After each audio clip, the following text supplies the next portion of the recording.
اس وقت عالمی منظرنامے میں کیا ہو رہا ہے اور آپ یہ دیکھ سکتے ہیں کہ یہ جو جنگ ہے جو کہ بظاہر یہ لگتا ہے کہ ایران کے اوپر مسلط کی گئی ہے امریکہ اور اسرائیل کی جانب سے، لیکن اس کے اثرات پورے مڈل ایسٹ پر، مشرق وسطیٰ پر محسوس کیے جا رہے ہیں اور اس کے باقی جو آنے والے اثرات معیشت پر پڑیں گے یا باقی چیزوں پر پڑیں گے اس کا اندازہ ابھی کرنا قبل از وقت ہے، کیونکہ یہ جنگ پھیلے گی اور یہ جنگ پھیلتی جا رہی ہے۔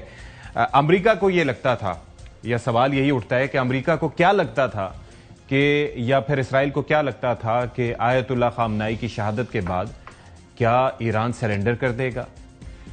کیا یہ جو کیلکولیشنز تھیں وہ بڑی ایک نا تجربہ کاری کے انداز میں کی گئی تھیں کہ انہوں نے سوچا کہ ایرانی ایسی قوم ہیں کہ وہ اپنے سربراہ کی شہادت کے بعد وہ ہتھیار ڈال کے پھر کہیں گے کہ جیسے آپ کی مرضی، یا جو پروٹیسٹ اس سے پہلے ہو رہے تھے اس کو بنیاد بنا کر جس طرح سے اسرائیل نے ایران پر حملہ کروایا، تو کیا اس سے یہ نتیجہ اخذ کیا جا رہا تھا کہ سب چیزیں جو ہیں بہت آسان ہوں گی؟ لیکن اب اس کا جواب سامنے آیا ہے کہ ایسا نہیں ہے۔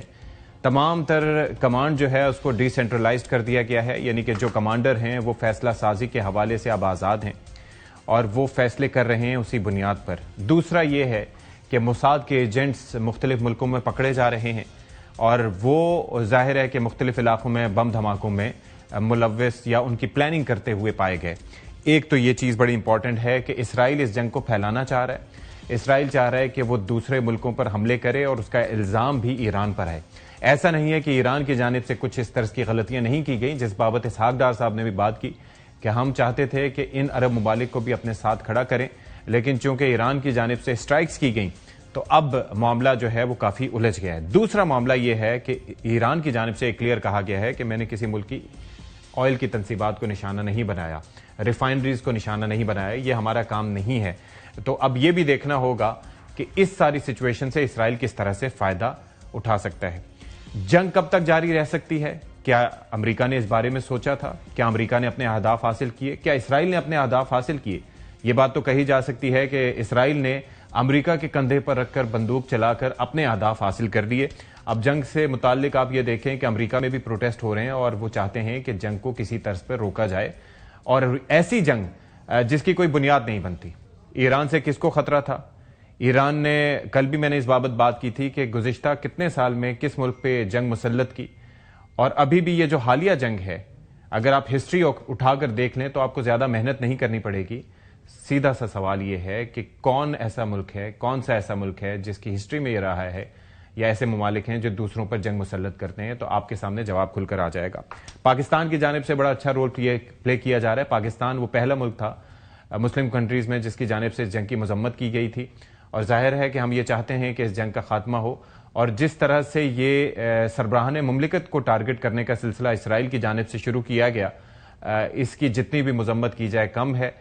روس اور چین کی جانب سب دنیا دیکھ رہی تھی کہ وہ کیا موقف لیں گے، لیکن ان کی جانب سے خاموشی دیکھی جا رہی ہے۔ جس طرح سے ان کو کھل کر سامنے آنا چاہیے تھا اس طریقے سے ان کی جانب سے بھی بیانات سامنے نہیں آئے۔ اچھا، یہ جو معاملہ ہے کہ ہم یہ دیکھتے رہے ہیں کہ یہ نیتن یاہو ایک عرصے سے بات کرتا رہا ہے ایران کے ایٹمی ہتھیاروں کی، ایران کے مبینہ نیوکلیئر پروگرام کی، ایران کی جنگی تیاریوں کی، اور کس طرح سے کہ اس کے وجود کو خطرہ لاحق ہے۔ آپ ذرا میں آپ کو میموریز آپ کی ریفریش کرنا چاہتا ہوں کہ کہ کب سے یہ شخص بیان دے رہا ہے اور معاملہ اس حد تک لے آیا ہے۔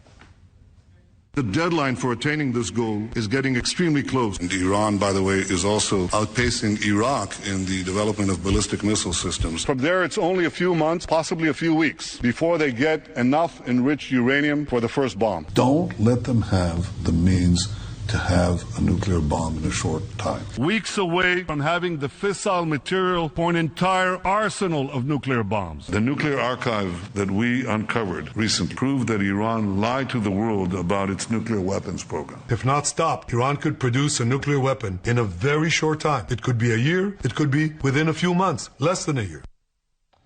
یعنی کہ 1996 سے یہ شخص بیان دے رہا ہے کہ it's just a few weeks away، اور وہ چند ہفتے آ کے نہیں دیے، اور تب سے تباہ کاریوں کا ایک سلسلہ، ایک پورے کے پورے ایٹمی سائنسدانوں کی یا ویسے سائنسدانوں کی کھیپ ختم کر دی گئی، محسن فخری زادہ کو جس طرح سے قتل کیا گیا, Ebrahim Raisi, and the list goes on and on, اسماعیل ہانیہ, حسن نصر اللہ, اس کے بعد یہ جو پہلی جنگ ہوئی جس طرح سے قیادت, اور ابھی یہ جو قیادت کو جس طرح سے ٹارگٹ کیا گیا انکلوڈنگ دا سپریم لیڈر, کہ وہاں پر آپ یہ دیکھیں کہ کہا جا رہا ہے کہ اے آئی کا استعمال کیا گیا, بڑے ٹریفک کیمرے ہیک کیے گئے, جو سسٹم تھے, ٹاورز تھے, ان کو جیم کیا گیا. اس کے اوپر بھی ہم آگے چل کے بات کریں گے.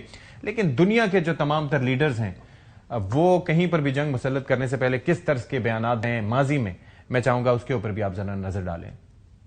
The United States knows that Iraq has weapons of mass destruction. Saddam Hussein must not be permitted to resume producing weapons of mass destruction. Saddam is in breach of are there for a purpose. He is, without any question, still trying to develop that chemical, biological, potentially nuclear capability. Intelligence gathered by this and other governments leaves no doubt that the Iraqi regime continues to possess some of the most lethal weapons ever devised. This regime has already used weapons of mass destruction. This resolution marks the beginning of the end of the Libyan chemical weapons program. It grants the legal authorization necessary for the organization to remove chemical precursors of those weapons from Libya. The international community cannot ignore the ongoing threat from the Assad regime's stockpiles of chemical weapons. We have to remember that Syria has the biggest supply of chemical weapons anywhere in the world. We now have is evidence that chemical weapons have been used inside of Syria. یہ آپ نے سن لیا کتنا اس کے اوپر واویلا کیا جاتا تھا, تماشا بنایا جاتا تھا, weapons of mass destruction, chemical weapons. اور آج آپ یہ دیکھیے کہ ان ملکوں کے پاس سے کچھ بھی ایسا نہیں نکلا جس کا واویلا کیا جاتا تھا. مسئلہ یا تیل ہوتا تھا, یا پھر اثر و رسوخ بڑھانا ہوتا تھا, یا قبضہ کرنا ہوتا تھا. ایک اور سٹیٹمنٹ تھی ابھی سونیا گاندھی کی سٹیٹمنٹ آئی مودی کی حکومت کو, مودی کا دورہ اور اس کے بعد آتے ہی جس طریقے سے ایران پر اسرائیل نے حملہ کیا, تو وہ کہہ رہی ہے کہ پہلے جو ہے سونیا گاندھی کی جانب سے کہا گیا کہ پہلے ایک بیلنسڈ ہوتا تھا ایران اور انڈیا کے تعلقات میں, لیکن اب جو ہے وہ تھیٹرکس کی وجہ سے انڈیا جو ہے وہ اب اسرائیل کو سپورٹ کر رہا ہے اور ایک طریقے سے اپنے آپ کو سرنڈر کر دیا اسرائیل کے سامنے. تو اس کے اوپر بھی ہم ذرا بات کریں گے. ہمارے ساتھ جو مہمان ہیں ان کا تعارف